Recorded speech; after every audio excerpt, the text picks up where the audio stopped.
Bonjour. Hello. Hola. Marhaba bikoum. Sur le fil, Le podcast d'actu de l'AFP. des nouvelles choisies pour vous sur notre fil info. L'année 2024 s'achève avec son cortège de conflits et de tensions internationales. Mais que nous réserve 2025 ? Le retour de Donald Trump à la Maison-Blanche va peser sur les affaires du monde, en particulier en Ukraine et au Proche-Orient. Mais aussi, et c'est sans doute l'élément le plus nouveau, les alliances entre régimes autoritaires, à commencer par le rapprochement entre la Russie et la Corée du Nord, inquiètent grandement l'OTAN et toute l'Asie. Pour parler de ces points de tension qui vont faire l'actualité, tout en évitant de jouer les cartomanciennes en relations internationales, Sur le fil a invité Cécile Feuillâtre, journaliste du service international de l'AFP, et Bertrand Badi, politiste, professeur émérite à Sciences Po Paris. Un sujet préparé par Emmanuel Bayon.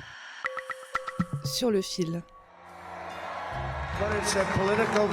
C'est une victoire politique que notre pays n'a jamais vue auparavant. Je tiens à remercier le peuple américain pour l'honneur extraordinaire qu'il m'a fait en m'élisant. Pour de nombreux spécialistes, le retour au pouvoir du républicain Donald Trump va marquer l'année qui arrive. Selon Cécile Feuillâtre, c'est le caractère imprévisible et les réactions de Donald Trump et de son équipe qui seront compliquées à gérer. C'est le président de la première puissance mondiale et l'imprévisibilité de Donald Trump, dont on a eu un avant-goût pendant son premier mandat, encore plus peut-être maintenant, forcément cette imprévisibilité-là et le fait qu'on ne sache pas ce qu'il va faire, jamais, dans n'importe quel domaine, met le monde en tension. Parce que tout dépend effectivement de ce qu'il va décider, que ce soit pour l'Ukraine, que ce soit pour le Moyen-Orient, que ce soit pour l'OTAN, l'Europe, les alliances avec ses alliés européens. Donc c'est cette imprévisibilité-là qui fait peser sur le monde une incertitude énorme. Selon Cécile Feuillâtre, c'est notamment le caractère imprévisible de Donald Trump et de son équipe qui seront compliqués à gérer. On sait aussi qu'avec Donald Trump, les relations internationales, c'est de la transaction. C'est transactionnel. On n'aura rien gratuitement. C'est des échanges, c'est de la diplomatie, une diplomatie de la force, voire du chantage. Pas de surprise, en revanche, sur la méthode. America First, c'est le mantra de Donald Trump. Nous vous en avons déjà parlé dans plusieurs podcasts. Avec un tel slogan, en économie ou en diplomatie, les discussions internationales risquent de provoquer davantage de tensions. C'est aussi l'avis de Bertrand Badi, spécialiste en relations internationales. Il y a deux voies dans la perspective trumpienne. Il y a la voie rhétorique, c'est-à-dire on va beaucoup parler pour donner l'illusion qu'on est encore des très grands, mais on fera rien. C'était un peu d'ailleurs le principe de son premier mandat. Et puis il y a la voie qui n'est pas à exclure, qui consiste à faire des démonstrations de force, et notamment la fameuse phrase de Trump qui consiste à dire nous allons imposer la paix par la force. Quand j'étais votre président, nous avions la paix par la force et maintenant nous avons faiblesse, conflit et chaos. C'était en octobre, pendant la campagne électorale.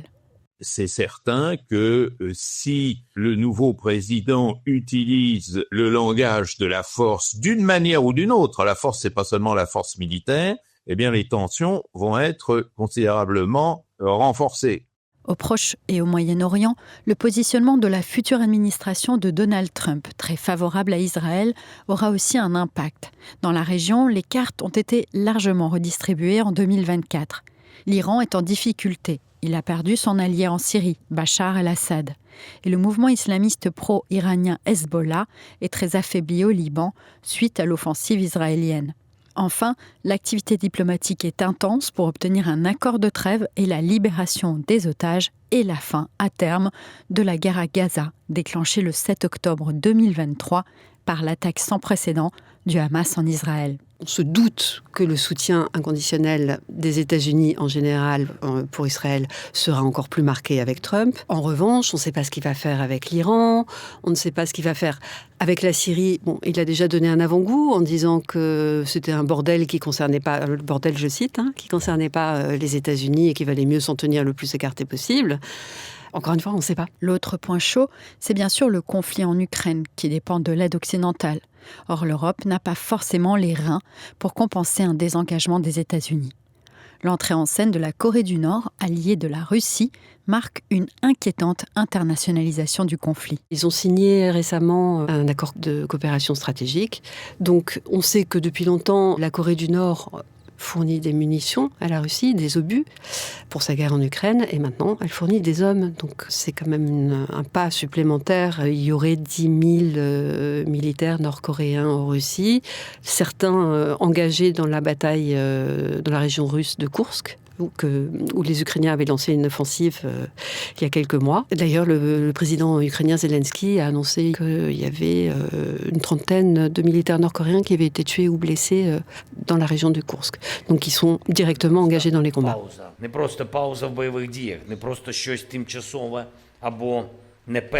La Corée donne des armes et des hommes, espère en retour une coopération dans le domaine technique, militaire. La Corée du Nord, c'est quand même un pays qui a la bombe atomique, qui est très inquiétante par son attitude belliqueuse dans la région. Et encore une fois, c'est le pays le plus fermé au monde. Cette alliance entre ces deux pays, oui, ça pose beaucoup de questions.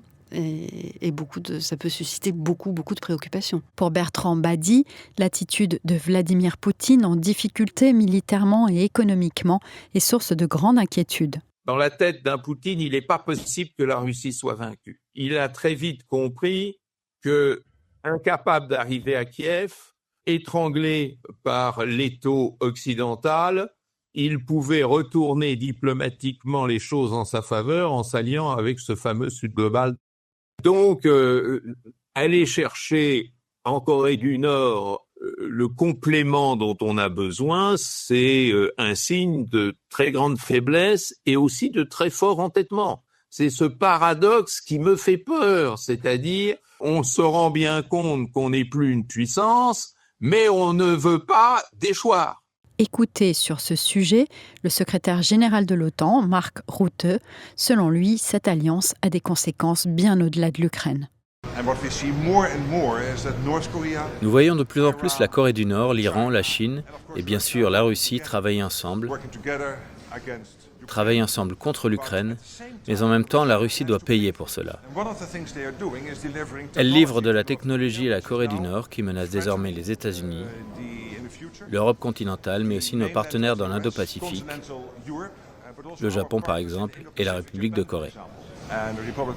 Même son de cloche au Japon, où le ministre des Affaires étrangères Takeshi Iwaya a partagé en novembre son inquiétude.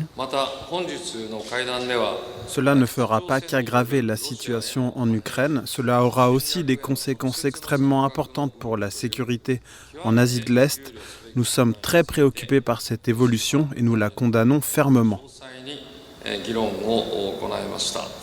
À ce contexte déjà complexe, Bertrand Badi ajoute les tensions dans ce qu'il appelle le Sud global, l'Afrique, l'Asie, traversées par de profondes mutations sociologiques et politiques qui génèrent des hostilités. Regardons les conflits que l'on méprise. Le conflit soudanais, le conflit congolais, qui est quelque chose d'absolument horrible, au cœur même de l'Afrique et qui s'internationalise de plus en plus en attirant des voisins et des voisins qui sont pleins d'appétit. Le Soudan, par exemple, traverse la pire crise humanitaire jamais enregistrée, selon l'IRC, l'International Rescue Committee. Dans ce pays, une guerre oppose l'armée régulière aux paramilitaires des forces de soutien rapide.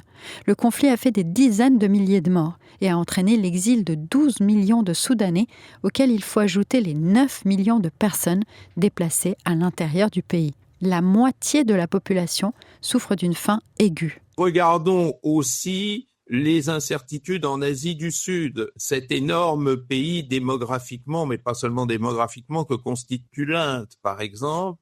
Nous ignorons, nous ne voulons pas voir les mutations incroyables qui se sont produites dans toutes ces régions du monde et qui se conflictualisent de plus en plus. En Inde, Bertrand Badi fait référence aux tensions intercommunautaires entre musulmans et ultranationalistes hindous, ainsi qu'aux territoires disputés avec la Chine, sa voisine au nord. C'est-à-dire qu'il faut suivre ces conflits à la loupe parce que on ne sait pas les aborder et donc on ne sait pas les résoudre. C'est vrai du conflit israélo-palestinien, du conflit soudanais, du conflit congolais. 2025, va être une année charnière parce que ces conflits sont de plus en plus nombreux, sont de plus en plus profonds. Bien sûr, on voit le danger que ces pays s'installent durablement dans l'état de société guerrière. Il y a plein de gens qui se réjouissent ou en tous les cas qui s'accommodent de cette conflictualité. Ça sera de plus en plus difficile et de plus en plus périlleux. Et c'est sans compter les dizaines d'autres points de tension. Selon l'Académie de droit international humanitaire basée à Genève, on dénombre 110 conflits armés dans le monde. Sur le fil revient demain. Merci infiniment de nous avoir écoutés. Je suis Michaela Cancela-Kiefer. Ce sujet a été produit par Emmanuel Bayon. Je vous invite à nous laisser vos messages pour nous parler de votre année 2024, des sujets qui vous ont marqué, peut-être des sur le fil que vous avez préférés. N'hésitez pas, on vous laisse les coordonnées dans la description. Vous pouvez nous laisser un message audio sur WhatsApp, ça nous fera très plaisir. Merci infiniment et à très bientôt.